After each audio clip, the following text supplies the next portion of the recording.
Dear students, so welcome back to industrial property, and that would be, well, HOE 6065. And so we've been looking at trademarks going on for quite a long time now. Well, but I hope you're having as much fun as I am explaining trademarks law. This is something which was um, what I did for a very long time after becoming a lawyer, and then I worked in the law firm. And so for several years, this was one of the main areas of my work profile. And so trademarks, especially, are quite fascinating. And I hope you have been also seeing some of the news items that I've been uploading on the teacher's announcement in Moodle, so that you can also understand how all of these issues can sort of pile up and cause problems or friction later on in a commercial sense. So of course a lot of companies take trademarks very seriously, and very rightly so, because it's a very important element of their marketing technique and tactics.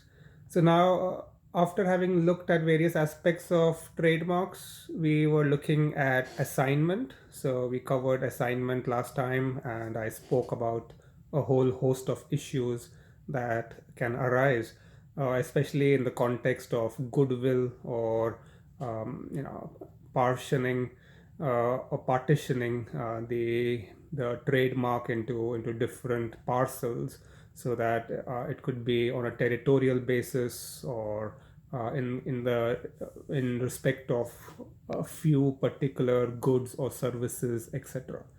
Now, before I continue, two things. Number one, the first homework has been uploaded in Moodle, so it's available, and I hope you have all seen it and also noticed the deadline. So, well, whatever you do, make sure that you upload it, upload your homework assignments before the deadline. It's 30th April, Friday, 11:59 p.m. Yeah, it's the way the Moodle program is. So don't wait till 12 o'clock midnight. Try to do it a bit earlier than that. Number two, I've also put up some dates, possible dates for the exams. They'll be online, of course, open book exams. With the coronavirus pandemic, I don't expect anything else to be a possibility in May or in June. So again, the dates are there. It's a democratic process. You have to let me know whether you like the dates or not, and if the majority are okay with it, then we go with it. Three possibilities, three exam dates, and of course you can only do the exam twice. And well, so let's see. Talking about assignment, I wanted to mention a few more things. Of course, you see, there is this Elizabeth Emanuel case, very interesting, of course. She's the same person who designed the wedding dress for Princess Diana. This was in 1980 or 1981, and I remember watching it on TV. This whole this wedding and everything. It was the wedding of the century, and there was Prince Charles and then Princess Diana, and of course the designer of that wedding dress was Elizabeth Emanuel, and then subsequently she really became super famous and had her own boutique and her own fashion label, and everybody wanted to wear a wedding gown designed by Elizabeth Emanuel, etc., etc. So of course, very, very popular. And like most web designers, she trademarked her own name, so it's like Gucci, Louis Vuitton, yeah, Dolce Gabbana, whatever, yeah. So that was the trademark, Elizabeth Emanuel. And then of course you can read the case, it's already there in the notes as well. And the point here is that at one point she decided to sell this business along with the trademark and the company and everything. So she sold it to somebody X, and then X sold it to Y, and then Y sold it to Z. And of course this was for a very big sum of money, because this is a very valuable going concern. And after a few years, Elizabeth got a bit bored, and then she said, well, maybe I should start this design business again, fashion designing, because that's what she does. And well, she started again using her own name, and now the subsequent owner of this company, who had bought this whole Elizabeth Emanuel business from somebody else versus somebody else, etc., etc. They sued Elizabeth Emanuel and said, "What the hell? I mean, you can't sell us your business and now start a new business with your name again. Of course, it's your name, and nobody can stop you from using your name.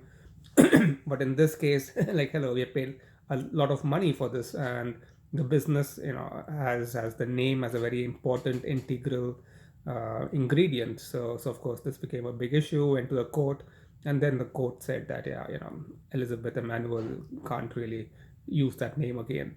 So very interesting to see. Read the case in more detail so that you can understand how this works, and consequences of selling a business with your name as a trademark.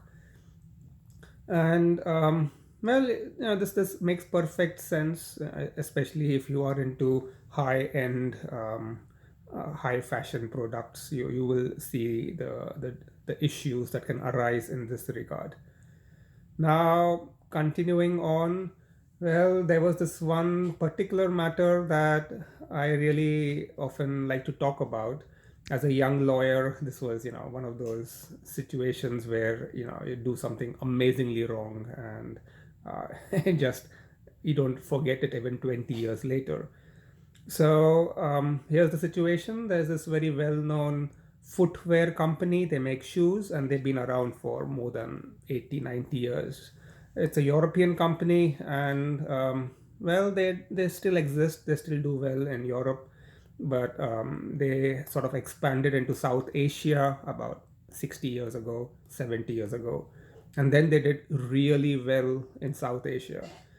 So you had this original company, set up by some Polish guy in the Netherlands and Belgium side, Benelux area, Belgium, Netherlands, Luxembourg, and then of course it became a global empire. And so they had different companies, daughter companies as you call them, subsidiaries. And so there's a holding company now, of course, in Europe, and then there are these various subsidiary companies. So there is XYZ in India, XYZ in USA, XYZ in France, XYZ in South Africa. I don't want to give the name because, yeah, professional courtesy.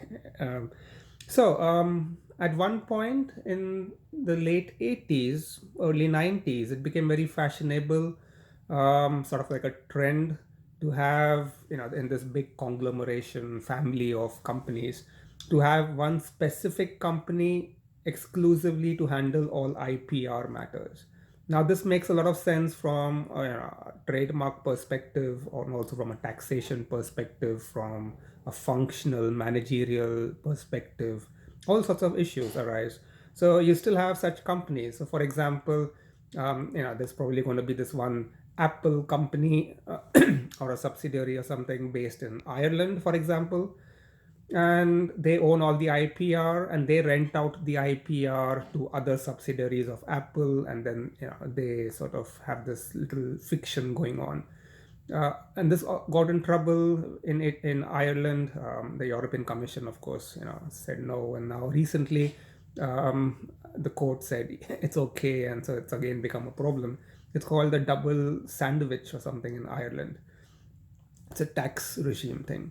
And of course, you can have a lot of things. It's like you own a flat and you rent it out to your brother, or to your sister or to your mother, and then of course, internally in the family you're just circulating things around. Of course, it's not always that straightforward. So anyway, this particular company XYZ decided that they would set up a holding company, specifically for IPR issues. It would be a subsidiary, but it would directly report to the holding company, and this would be the one IPR specific subsidiary company that would handle all the IPR of the entire group companies. So it would own all the IPR, it would license all the IPR, it would deal with all the IPR, it would apply for new IPR, etc., etc. So now, obviously, this restructuring would require certain things to be taken into account. So, for example, this XYZ company has a trademark XYZ, and the trademark XYZ in Belgium is different from a trademark XYZ in Germany or in USA or in Canada or in India or whatever. So, all of these are in the name of the same um, proprietor, but maybe sometimes they're in the name of the individual subsidiary company in the US or in India, etc. So, as a lawyer, our job was to make sure that this Indian trademark that belongs to this Indian company, XYZ, this is the trademark and the subsidiary is XYZ India, has to now sell it to XYZ IPR based in Belgium or Netherlands or somewhere. So, it's a simple assignment, it's a simple sale. What can go wrong? So you have a simple form, it's clear cut. It's like, I am the proprietor and I'm selling the trademark XYZ registration number so and so, which is registered in India, to the other company, which is in Belgium. And that's it. And of course, as a contract, now remember the law of obligations plays a role over here. So what should a contract have? It should have two or more parties, contractual agreement. Yeah, so two or more parties who are transferring, on the basis of a consideration, and they are legally capable of entering into this agreement, and this is for a lawful consideration and for a lawful purpose, and they're not breaking any law. So some of these very simplistic requirements that exist for every agreement. So we had to put a number, a figure. How much would you sell this trademark for? So who cares? Put in $100 and that's it. That's the agreement. And of course, in India, at that point of time, every such IPR agreement for trademark or sale of it would attract a stamp duty of 3%. So $100, you pay $3 to the Indian government as tax. Ha ha ha. Yeah, what could go wrong?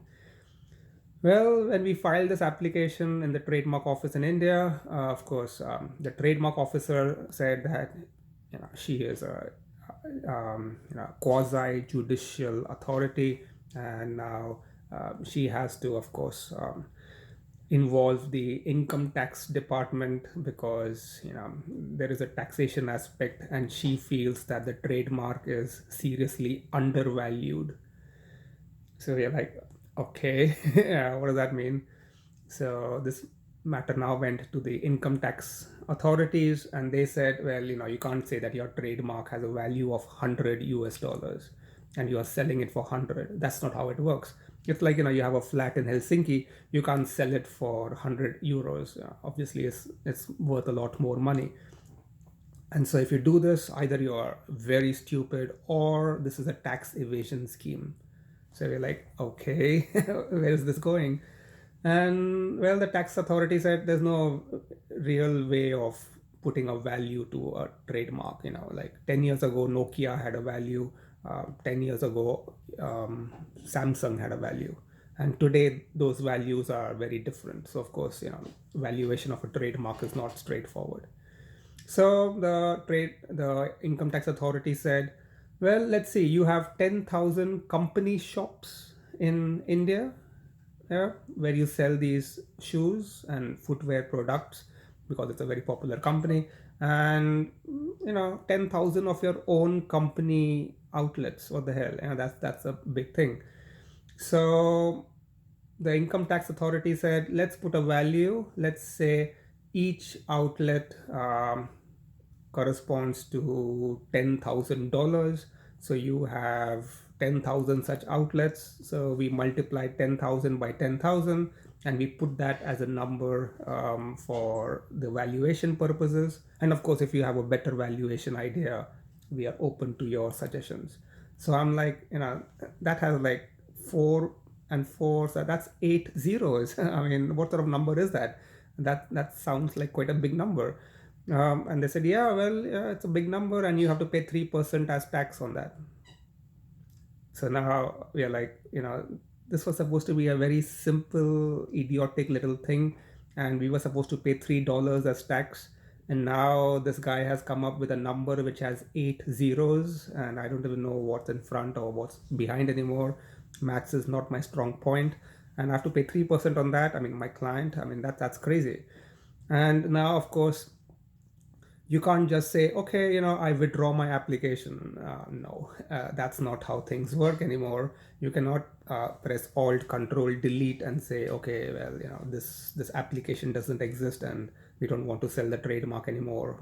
No, you have already sold the trademark. You have already signed the agreement. So of course there's no walking back from here. So this is again very illustrative of the sort of issues that arise as a lawyer. You can't just be a trademark lawyer and think that's your life, because you have to take into account law of obligations, contractual requirements, and now of course tax law and tribunal rules and administrative courts. And this is not like you get married to somebody and then you say, okay, I made a mistake, and then you just walk out of the marriage. You have to dissolve the marriage properly. That's the whole legal point of all these things.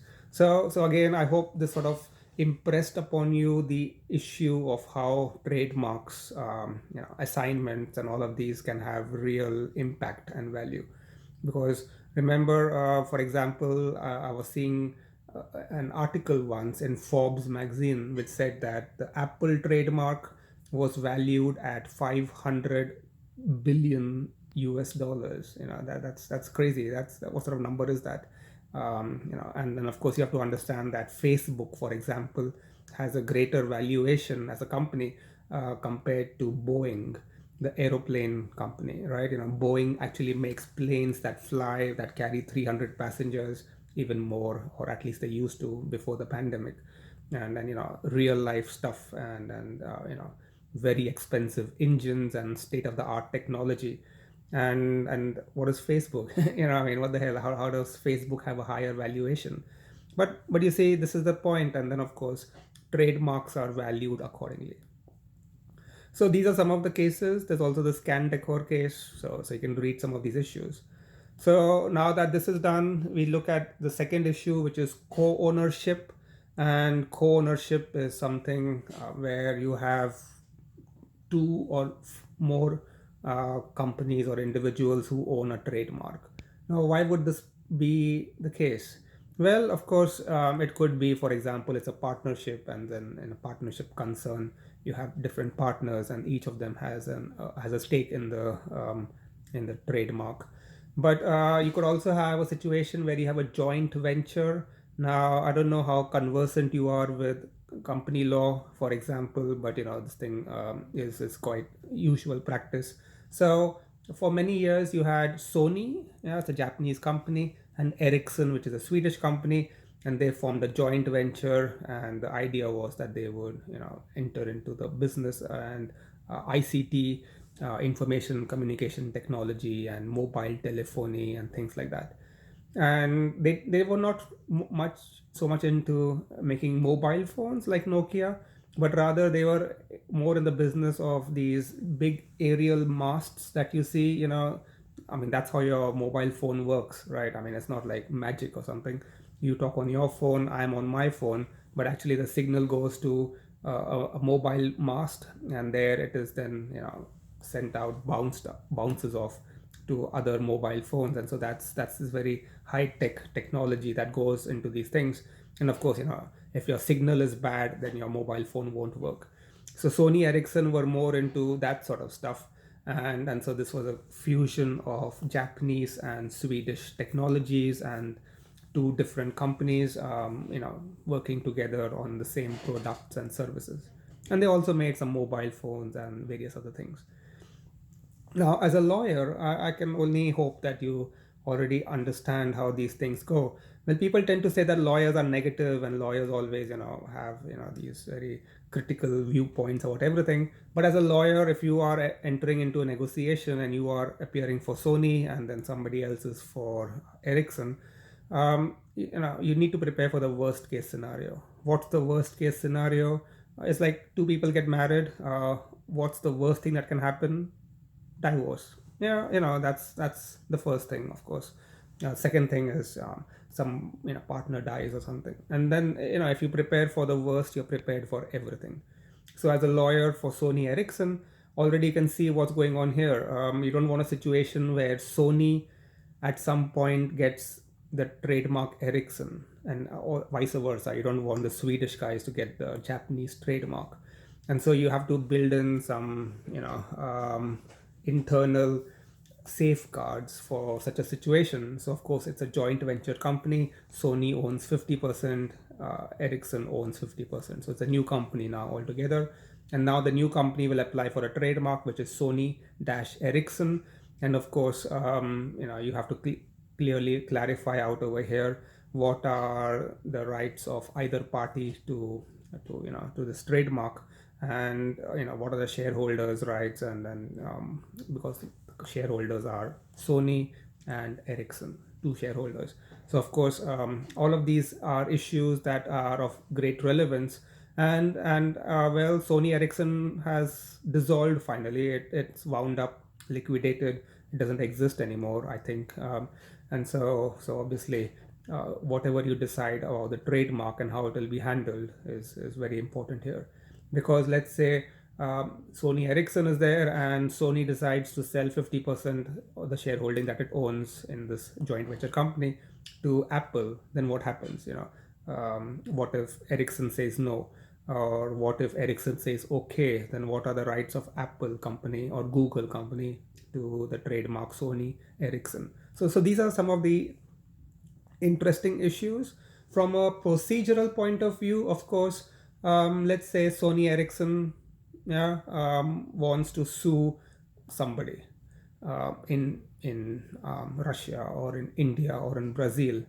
Now, in this case, who will be the plaintiffs? Well, of course, Sony Ericsson is the company itself, and then maybe Sony and then Ericsson. So, of course, these three would be the plaintiffs, and they would be filing a lawsuit against the defendant, whoever, ABC in Brazil.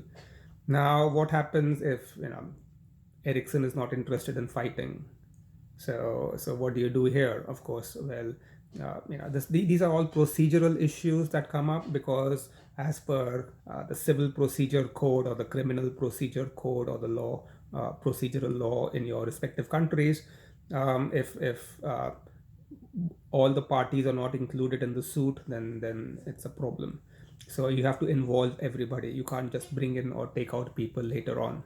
And if somebody doesn't want to be involved, so let's say there are two co-owners and one wants to file a lawsuit and the second one doesn't want to be involved, then you have to file a lawsuit against this Brazilian company, infringing company, and you have to add as a defendant your partner.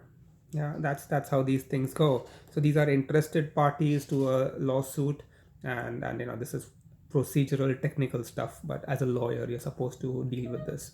It's the same, like, let's say, to give an example, you are renting a flat and you're living in the flat, and now your neighbor is causing problems for you. So what should you do? You should tell the landlord that I have a problem, please deal with it. And what if the landlord says it's not my problem, I don't care, but you have paid maybe 10,000 euros to the landlord as deposit, and you are paying 5,000 euros every month as rent. So of course you're not going to let it go. So now if you want to go to a court of law, the court will ask you, who are you? And you will say you are the tenant. So the court will say, well, tenant is okay, but where's the owner of the flat? So of course, and so you have to involve the owner along with you. But if the owner says he's not interested, then of course you can file a lawsuit and say you are filing a lawsuit against your neighbor. Neighbor is defendant number one, and defendant number two is your owner. I mean, you don't claim anything against your owner, but you still have to bring all necessary parties to the lawsuit. So this is especially relevant in the next issue, which is licensing of trademarks. Now remember, there are two types of trademarks: registered trademarks and unregistered trademarks. And the law sort of tends to make a distinction between these two areas. Although nowadays, both are treated on the same level, but you can understand how this is very relevant, because if a trademark is unregistered, then there's a different procedural way of getting the license sorted out. And if the trademark is registered, then of course you have to inform the trademark office that you are entering into this license agreement. So there are some of these technicalities, again, maybe of not any relevance to people who are not in this area, but as a lawyer, if you're a specialist, then you have to keep these things in mind. So what's a license? Well, those of you who are renting, for example, would know this perfectly well, or renting a flat. So a license is a bare permission to use the mark. That's it. It doesn't give you any specific rights. It's like you're renting a flat where you're not the owner. You can't reposition the bathroom or the kitchen or something. No, you can't even repaint the walls or something. You're not supposed to do anything. You're just supposed to sleep there, eat, pray, love. Yeah, that's it. Nothing else. So of course, Article 25 of the Trademarks Directive talks about licenses, and now these could be exclusive licenses or non-exclusive licenses. And again, these play a very important role here. Now, an exclusive license is that, for example, only you can live in the flat. So the same way, only you can use a trademark. A non-exclusive license would be, I'm the owner of a trademark, let's say Subway, yeah, and I give a license to you to use the trademark in Estonia, and I give a license to her to use a trademark in Finland, and to him to use it in Latvia, and to her to use it in Belarus. So of course, all in the neighborhood. Or you could even have a franchise agreement, and I give you the right to use a trademark, Subway or McDonald's or Burger King in Tallinn, and I give somebody else the right to use this trademark in Tartu, and somebody else in Turku, and then somebody else in Helsinki. So these are all these different aspects that can arise. So again, very important when you are drafting a license agreement.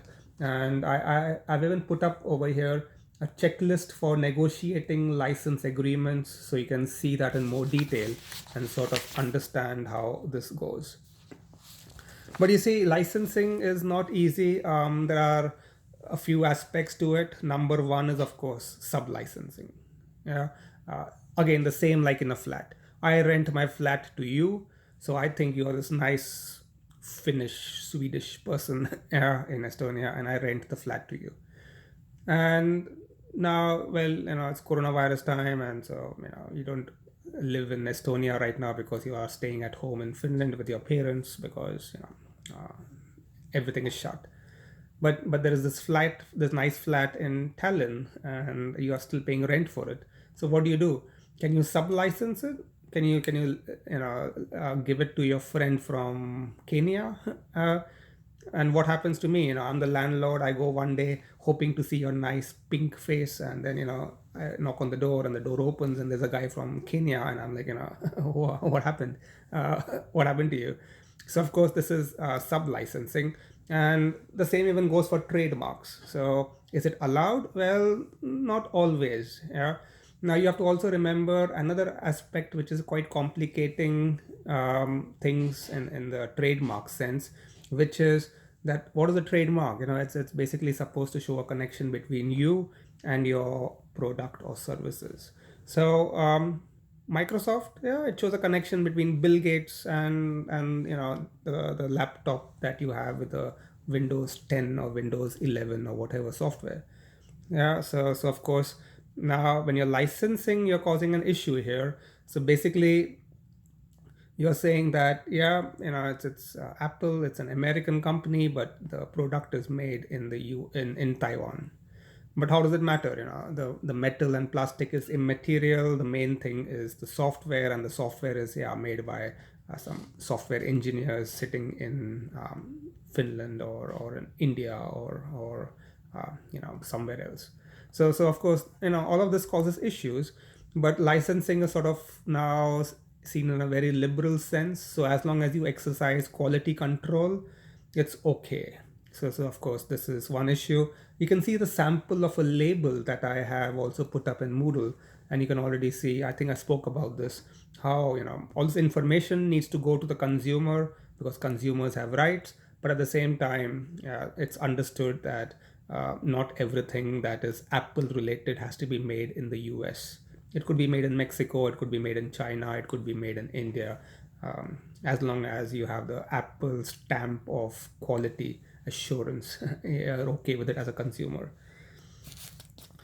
Another issue, of course, is Bostitch. It's a very relevant case, old and gold, um, and it's quite interesting to see how it evolved, and then of course the legal implications that still exist, even though we would think that this is no longer the case, but still, as a lawyer, you have to prepare for the worst. So here's this case. Basically, there was this American company, Bostitch, and they made sewing machines. Like maybe your grandparents used to have, and 100 years ago, you didn't go to H&M to buy pajama pants or something. I mean, you got everything stitched at home, and so everybody had a sewing machine. And so there were these American companies which were doing really well, coming up with innovative products, and so one of these products was the sewing machine made by Bostitch, USA. And so what Bostitch did was they got into contact with an English company, and this was before World War II, so 1920s, 1930s. And they said, well, we will give you the blueprints, we'll give you all the know-how, technology, and everything, and you can manufacture the sewing machine in the UK using a UK factory and UK workforce. And what do you do? Well, for every machine that you sell, you give us, I don't know, 20%, 40%, 30%, whatever. So this is a good arrangement. This is licensing. And so this UK company was making these American model sewing machines, putting the trademark Bostitch on them and selling them. And then started World War II, 1939. Remember, 1st September 1939, Germany invaded Poland. And so, of course, World War II had started now. And then already, you had all these other implications in the in Finland and all over. A lot of countries got involved. So the World War was from 1939 till 1945. Now, of course, that's 6 years. It's not like people stopped wearing clothes. People do wear clothes, and you still need sewing machines, and you still need all the stuff that people use in their everyday life. So the UK-based company continued to make the machines with the trademark Bostitch, but there was not much communication between the UK company now and the US company. They were not shareholders or anything. That's completely different, separate entities. And so it's the Second World War. What do you expect? So of course, after the war ended, after a few months, then the UK and the US company said, hey, haven't heard from the UK guys for a long time. Haven't even got any money from them. I wonder what are they up to. So the US company contacted the UK company and said, hey, hi, remember us? We had this agreement, and you're using our licensed trademark, and you're making machines. And the UK company was like, who are you? We don't know you. Things were there before World War II. The world was different before World War II. Now it's a new world, and welcome to the new world. And in the UK, everybody associates the trademark Bostitch with us, and we are a UK company, and all our consumers and customers think it's a UK product. So, sorry, we don't owe you anything anymore. We don't know who you are. Bye bye. Now, you would say this is very bad. This is like awful behavior, but no, it's not awful behavior. This is business, and business is cruel. Business is the way it is. Sorry. And so, of course, now this is where all the problems start, right? The US company sued the UK company, and the question here is, have you used the trademark for 5 years? Remember, that's a requirement under trademark law. No, you have licensed it. So can licensing the trademark so that somebody else uses your trademark, is that the same as you using your trademark? You see, legally, all of these issues play a big role here now, because the law says something, and the law is not clear about something else. So this is, of course, a very cautionary tale about these things. It's the same like you rent out a flat to somebody, and let's say you're in Finland, I'm in, there's a flat in India, and you rent it out to me, and now coronavirus, and what can you do over here? Can you just come and kick me out? No. And what if I say, well, I own the flat and now it's mine because I live there and all my neighbors think it's mine and everybody else thinks it's mine and nobody knows who you are. You are this person from Finland or Estonia or wherever, and haven't seen you for so many years. So of course these are sort of issues that can arise, and serious complications can arise. Of course, if you would say, well, it's a building register, or a real estate register or a trademark register, I am the name in the register. Yeah, well, then things get complicated. Somebody could always say, well, you gave a letter to me and you said I can use this trademark. You are saying it's a license agreement. I don't understand it that way. You basically said I can use your trademark and you did not put a limitation on for how long I can use it, and so it's mine. You sold it to me. So you see, these are all the issues that can come up. Another cautionary tale is franchising, and this is how most restaurant services work or used to work before the coronavirus. I hope they start working again. Yeah. So let's say McDonald's, Subway, Burger King, yeah, Starbucks, or whatever. How do these work usually? Well, it's a sort of a franchising agreement, and normally this would be a normal practice, although sometimes it could differ in different cases. How does it really go ahead? So let's say you are in the US, you are McDonald's, and you want to expand into Finland and Estonia, Latvia, Lithuania. You could come to this part of the world and start the business, but as an American, you could get involved in all sorts of issues which you're not comfortable with. So I have put up over here how McDonald's franchise costs work, and again, very simplistic. What the US company wants is that you have liquidity, you have cash, you have certain resources, you have certain experiences, and then of course you need to get this restaurant in a fancy place. So you have to rent it. The kitchen has to be a certain style, the entrance way, the layout has to be a certain style, and then employees need to have certain manners and way of greeting customers, and of course the products are on the menu and they are in this particular format and things. And as a franchisor, what McDonald's is doing is giving you the know-how, allowing you to use a trademark and all of those things, and in return, well, you pay money for using this particular possibility.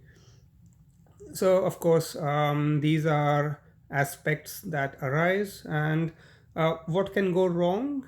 Well, a lot can go wrong actually. So let's leave it at this for now. Yeah, you can read the costs to open a McDonald's restaurant. I've put up these franchise things, and we'll discuss it in more detail next time, and also explain the various issues that can arise with licensing and all the problem areas that come up. All right, so we look at licensing next time, and then of course infringement and passing off and litigation issues. So until then, have a nice time, have a good day, and see you again next week. Goodbye.